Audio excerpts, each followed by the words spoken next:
கடைசி கால தீர்க்கதரிசன நிறைவேறுதல் பகுதி 4. லூக்கா சுவிசேஷகம் 17ஆம் அதிகாரம் 28வது வசனம். லோத்துடைய நாட்களில் நடந்தது போலவும் நடக்கும்.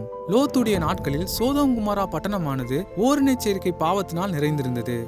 முற்காலத்தில் தண்டனைக்குரிய குற்றமாக இருந்த ஓரினச்சேர்க்கை பாவமானது இன்றைக்கு அநேக உலக நாடுகளால் ஏற்றுக்கொள்ளப்பட்டிருக்கிறது. நம்முடைய தேசத்திலும் தண்டனைக்குரிய குற்றமாக இருந்த ஓரினச்சேர்க்கை பாவம் 2018ஆம் ஆண்டு அங்கீகரிக்கப்பட்டுள்ளது. வெளிப்படுத்தல் விசேஷம் 6ஆம் அதிகாரம் 2வது வசனத்தில் அந்தி கிறிஸ்து வில்லை பிடித்தவனாக வருகிறான், அவனுக்கு ஒரு கிரீடம் கொடுக்கப்பட்டது. அந்த வில்லானது வானவில்லை குறிக்கிறது. இந்த வானவில் ஓரினைச் சேர்க்கை அளவிட சின்னமாக இருக்கிறது.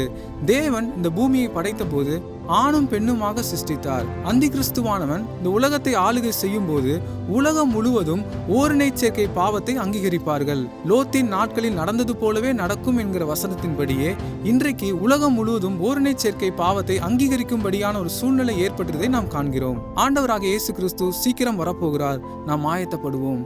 ஆமேன்.